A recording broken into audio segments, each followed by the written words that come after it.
If your Samsung TV has got a black screen, it's usually caused by a backlight failure, but it could also be a failure of one of the boards inside the TV or even a software gremlin.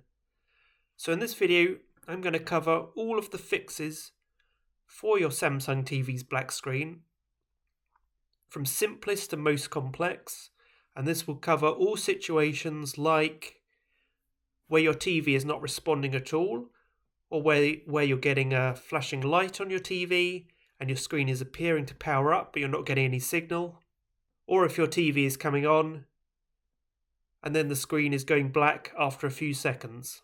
So it's always a good idea just to start with ruling out any possible software causes before looking at hardware causes. So we'll start just by quickly power cycling your TV, which can often fix it if you leave your TV permanently plugged in, even though it's just a very simple basic step. So make sure your TV is switched off and unplug it. Then hold down the physical power button on your TV for at least 15 seconds. Then wait for at least 30 minutes for any residual power to drain from your TV's capacitors, and then plug your TV back in and try switching it on. If you're getting some response from your TV, so it appears to be powering up but you've still got a black screen, then that's a good sign, and it means that we'll be able to fix it later on, probably with one of the hardware fixes. But just double check that there's no software issues or any other problems. First of all, just try removing all HDMI cables and any aerials so that there's only the power cable going into your TV, because you don't want to have any other devices controlling your TV which could be causing the black screen. And also just remove any smart plugs or surge protectors between your TV and your wall socket, in case of a failure of one of the surge protectors not giving a sufficient consistent voltage to your TV. You can also try a different wall socket if you want to be extra thorough. If you've done all of that and your TV is still showing a black screen, then it's time to open up your TV and have a look at the hardware inside. So first of all, you want to do the flashlight test, just to try and give you a bit more information about the cause of your black screen. So plug your TV in and try and switch it on, and then wait 30 seconds or so for it to power up. Even if your TV doesn't appear to be doing anything, just give it a few seconds and follow your usual procedure for switching on your TV. Then get a flashlight or switch on the light on your phone and hold it close up to your TV. You can try connecting in an aerial or bringing up your TV's on-screen menu using the remote, just so that there will be a picture on your screen if it's on. And then with your light close up on your screen, held at an angle, just have a look for any faint images coming through from the picture.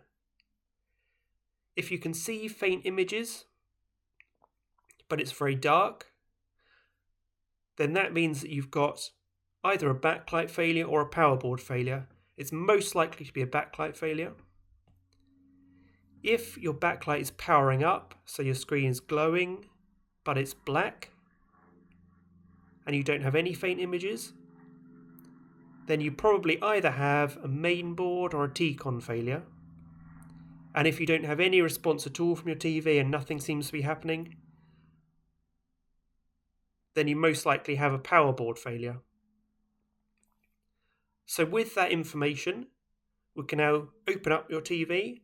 So first of all, unplug your TV, just hold down the power button for 10 or 15 seconds, and then wait for 30 minutes, just to make sure all the power is drained from your TV so that you don't get any shocks when you open it up. So put it face down on a soft surface, and then go around the back panel and undo all of the screws that you can see. Some models will also have little plastic catches that you'll need to jimmy open with a flathead screwdriver. The back panel should then just easily peel off. If it doesn't come off, then just double check for any hidden screws. Once you've got the back panel off your TV, you might see some chassis components protecting the boards in your TV and tape. holding all the cables in place. You'll have to take all of that off to access your boards. It's a good idea to keep any screws that you take off in separate bags or separate piles so that you're aware of where each screw needs to go back in when you put your TV back together again. You don't want to be left with leftover screws when you've put your TV back together. Once you've got the main boards in your TV exposed, then we can have a look at troubleshooting the problem. So you'll see a main board in your TV, which is the logic for your TV, and that's where your HDMI and other cables plug in. And that's essentially the brain for your TV, and that has a cable connecting it to the T-con, and the T-con translates the signal from the main board and then sends it through the ribbon cables to the panel to display the signal on your TV. Both of these will also be then plugged into the power board, which is where your power socket plugs in, and this provides all the voltages to power all the components inside your TV, and it also powers the backlights through a couple of cables which will be going through the chassis of your TV. If you saw faint images when you did the flashlight test earlier, then you need to first of all have a look at your power board to check that the power board hasn't failed. So you just want to be looking for any bulging capacitors or any burn marks on your power board. If you're feeling confident, you can also check all of the components with a multimeter, and you can check that the connectors are delivering the correct voltages from the power board, but you will need to power it up for this.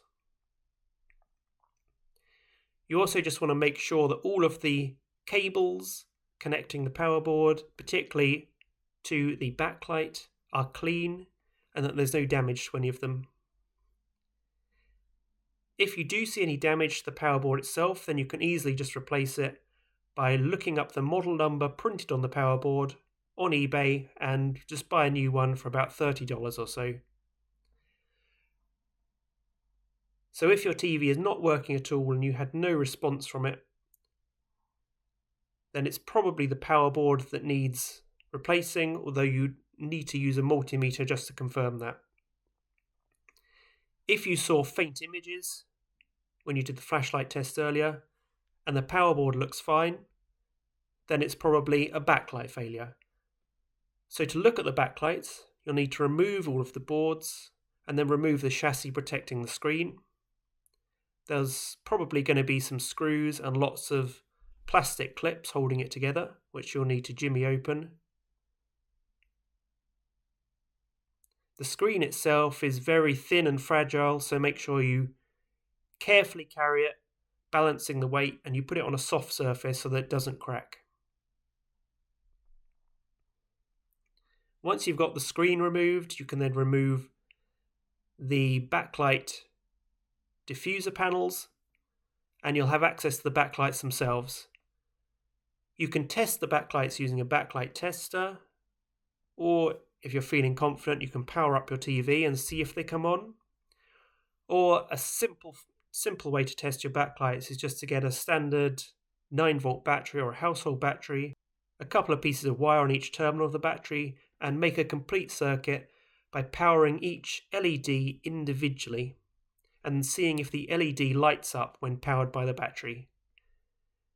If any LEDs don't light up, then you know you've got some failed LEDs, and that's why your screen is black. So in this case, you just need to replace all of the LED strips. If you put your TV model number into eBay, you'll be able to find a set for probably about $30, and you're best just to replace the entire set of strips, because if you've got some LEDs failing, it's likely that you have multiple LED failures, seeing as they're all manufactured at the same time and they've all been used the same amount.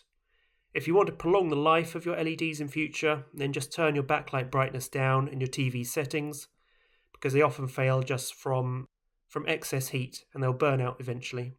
If when you did the flashlight test earlier, you saw that the backlight powered up, so the screen was glowing, but you didn't have any signal, or if your TV appeared to be working, so you had LEDs on the front, or you had some sign that the TV was powering up, but there was just no signal on the TV, then you probably have either a mainboard failure or a T-con failure. It's usually more likely that the T-con fails. A good way to check that is to remove one of the ribbon cables connecting the T-con to the panel. So there'll be a little catch that you just have to flick up or flick down to unlock the cable, and you can then just gently pull it out. Leave one of the cables connected, disconnect the other one, and then power up your TV and see if you have picture on half of your screen. Then connect the disconnected cable and disconnect the other cable, and then see if you have any picture on the other half of the screen. If you do have picture on half of your screen with only one half of the T-con connected, but you have no picture with both T-con cables connected, then that usually means that you have a T-con failure and you can replace the T-con board with one off eBay. If you have no picture and the screen just stays black regardless of which T-con or both are connected, then you probably have a mainboard failure, which again can easily be replaced from eBay. But the only way to really double check this is with a multimeter. So to recap, if you saw faint images when you did the flashlight test, then you most likely have a backlight failure, but just double check your power board when you're checking the backlights. If you have no response from your TV at all, then you probably have a power board failure. But if your TV appears to come on, or the backlight appears to come on, but there's no signal on screen, then you probably have either a mainboard failure or a T-con failure. And there's more videos on how to troubleshoot your Samsung TV on this channel.